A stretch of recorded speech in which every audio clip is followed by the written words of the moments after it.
नमस्कार, आम्ही गांधी विद्यालय तथा कनिष्ठ महाविद्यालय कोंडाच्या विद्यार्थिनी। मी सर्वरी बळीराम रघुते।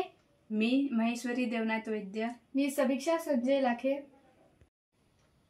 आज आम्ही आपल्या समोर विकसित भारताच्या संबंधी स्वदेशी या विषयावर पर्यावरणासाठी आवश्यक असलेली जीवनशैली याबाबत माहिती सांगणार आहोत। आपल्या जीवनशैलीचे शारीरिक परिचय। आपली भारतीय जीवनशैली निसर्गाशी घट्ट जोडलेली आहे। प्राचीन काळापासून भारतीय लोकांनी पर्यावरणपूरक जीवन पद्धतीचा अवलंबन केला आहे। मातीची भांडी, पितळेची भांडी, कापसाचे कपडे, झाडांपासून तयार केलेली थाळी हे सर्व स्वदेशी जीवनशैलीचे प्रतीक आहेत। आजच्या आधुनिक काळातही आपण ही परंपरा जपली पाहिजे। उदाहरणार्थ सायकलने प्रवास करणे, स्थानिक अन्नधान्य खाणे, कचऱ्याचे पुनर्वापर म्हणजेच रिसायकलिंग करणे, झाडे लावणे, सौर ऊर्जेचे वापर करणे इत्यादी क्रिया आपल्या शरीराला निरोगी ठेवतात आणि पर्यावरणासाठी हितकारी ठरतात। यानंतर या संबंधी समस्येबद्दल माहिती आपल्याला माहेश्वरी सांगणार आहे। आज आपल्या देशासमोर सर्वात मोठी समस्या म्हणजे प्रदूषण आणि परकीय वस्तूंचा अतिरेकी वापर।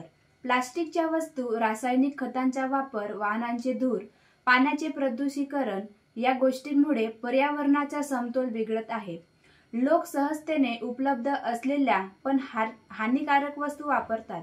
त्यामुळे स्वदेशी उत्पादनांचा वापर कमी झाला असून परकीय वस्तूंमुळे देशांची अर्थव्यवस्था आणि पर्यावरण दोन्ही बाधित होत आहेत। यानंतर या संबंधी समस्येची कारणे आपल्याला समीक्षा सांगणार आहे।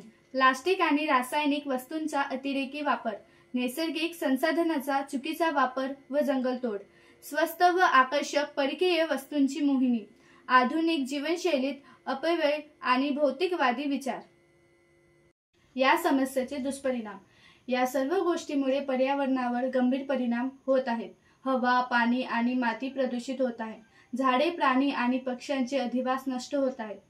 हवामान बदलामुळे तापमान वाढ, पर्जन्य प्रकारात बदल होत आहेत। मानवी आरोग्यावर विपरीत परिणाम होत आहेत। जर आपण आपली जीवनशैली बदलली नाही तर भविष्यातील पिढ्यांना शुद्ध हवा, पाणी आणि अन्न मिळणार नाही। ह्या समस्या सोडवण्याकरिता आम्ही काही उपाय केलेले आहेत।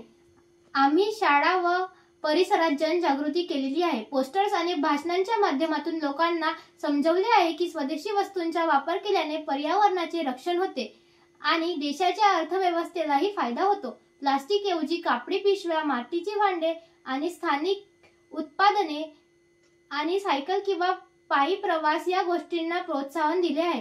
तसेच आम्ही एक विद्यार्थी एक झाड हा उपक्रमही सुरू केला। यातून आपल्याला असा संदेश प्राप्त होतो की आपण जर स्वदेशी जीवनशैली अंगीकारली तर पर्यावरणाचे रक्षण, आरोग्याचे संवर्धन आणि देशाच्या प्रगतीचा पाया मजबूत होईल। स्वदेशी वापरा, पृथ्वी वाचवा, भारत घडवा। सेव्ह ट्रीज, सेव्ह अर्थ।